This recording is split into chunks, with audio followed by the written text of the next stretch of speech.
All right, today I would like to invite you to join me in the office. Often I'm asked, Wendy, what is it that you do in the office? What do you say? How does it go when you have patients and you're trying to introduce them to the doctor and the handoff of the hygiene assistant? And I thought, you know, the easiest way to tell you is probably just to have you join me for a day. So today we're going to go behind the scenes, let you see us in action, hear some of what we're saying, and hopefully it'll be a great ride.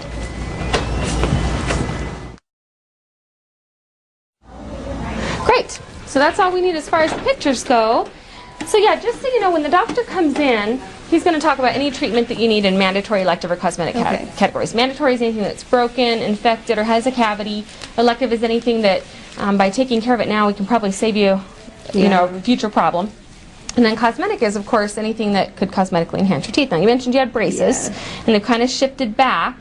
Does that bother you? Sometimes, yeah. Is that something you might like to talk about a solution for? Okay, we have a great new option called the Invisalign. You ever heard of that? I have. Kind of clear braces, clear. They call them clear aligners, and you just wear them at night. And they are such a great option for relapse, is what we call it, when you've had braces before, but your teeth kind of shift back and kind of move.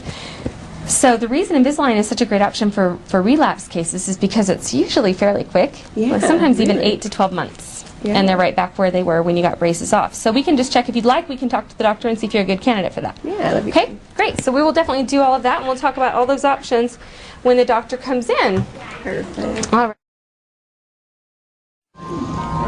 Good. All right, I'm going to get my camera out really quick. Okay, and we'll take just some photos, just so you can kind of. We'll give you a tour of your own mouth. Ooh, I can have. Yes, just so that you can see kind of what we see. Yeah. And then I'll show you kind of what I was talking about with those dark areas on the wisdom teeth. All right, so we're going to just give you a tour. Go ahead and tip your chin, just perfect, right there. And what I'll do is when I see something I want you to look at, I'll freeze it on the screen so you can see. Okay, right here. Can you see this one? That is actually your wisdom tooth. Oh, yeah. Clear in the back. And you can see how dark and discolored that is right there?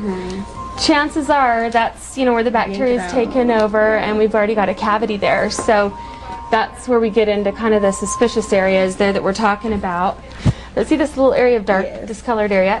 One of the problems, the silver stuff underneath. No, one of the problems with silver fillings is that they leak, and so you can get bacteria and you know, bad stuff here around the edges, and then it'll leak and it'll cause a cavity underneath that old silver filling. So that's one reason that we check those silver fillings really carefully, and that's also another reason that sometimes we talk about replacing those with a better material as an elective option for you. A lot of our patients want to know, okay, what are my most urgent needs? We call those needs mandatory. And then we also talk about elective options, which are things basically that are up to you. It's something that could potentially save you time and money down the road if we take care of it now. But we'd like to just let you know all of those options, and then of course you can let us know what you're interested in doing and where you want to start and all that. So that's probably going to be on there. You know, some of these older fillings that don't have an obvious problem will most likely show up on your treatment as an elective option. Okay. All right. So, you know, if I could share with you anything about the experience today, it's probably that teamwork really is absolutely necessary. I don't know if you noticed, but from time to time there was somebody else stepping in helping with the probing depths or the x-rays, even the impressions, you know, above and beyond my assistant.